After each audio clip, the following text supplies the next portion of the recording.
Então, conforme prometido, já li o primeiro capítulo do livro, Graça Transformadora, do Luciano Subirá, e vim aqui passar algumas informações, né, falar um pouquinho do que eu recebi, né, na leitura do primeiro capítulo desse livro.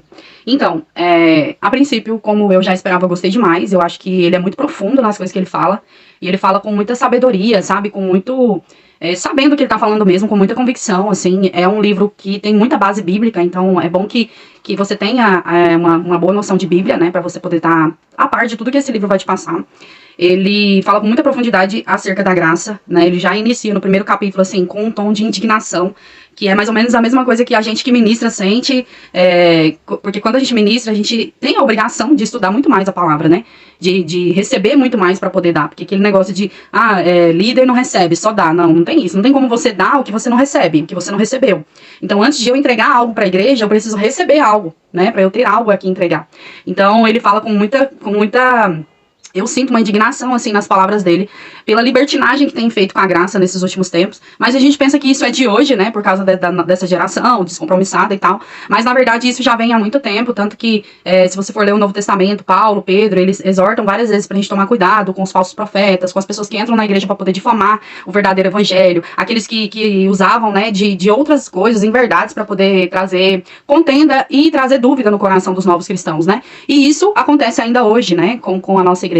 Então eu gostei muito do primeiro capítulo, senti que ele quis nos mostrar o que realmente a gente precisa correr atrás de entender. Quanto mais a gente entender a Bíblia, mais a gente vai entender sobre graça. E aí ele fala, né, se uma coisa é muito falada na Bíblia, por que a gente não estuda na mesma proporção, né? Se fala tanto de graça no Novo Testamento, e até no Antigo Testamento, que ele vai começar a falar sobre macrovisão, e se fala tanto de graça no Novo Testamento, por que a gente não estuda sobre isso na mesma proporção? Por que a gente só aceita o que é falado, né? E não começa a estudar para ver se era realmente aquilo que os apóstolos e que o próprio Jesus queria ministrar na nossa vida.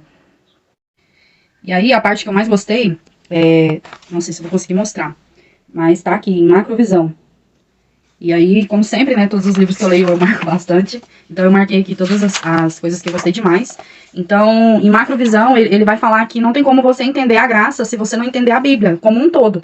Então ele vai começar a falar, desde o Antigo Testamento, ele vai começar a falar sobre graça de Adão até Moisés, de Moisés até Jesus e da primeira vinda de Jesus. Então ele vai começar a explorar, falar sobre graça, ele vai começar do início. Eu achei muito interessante. Outra coisa que eu achei interessante é a sinopse do capítulo, né, no final, e algumas perguntas para reflexão que ele deixa também no final do capítulo. Achei muito, muito interessante e já tô doida para ler o segundo. Ele vai começar, igual eu falei, a discorrer desde o início, desde antes da lei ele vai começar, para depois lá na frente ele começar a explicar o que realmente é graça, né? Aqui no início eu coloquei meu nome, coloquei o propósito, né, e coloquei a data que eu tô começando. Eu sempre faço isso nos livros quando eu começo a ler, tá bom? Então até amanhã, fiquem com Deus, Deus abençoe e um beijo.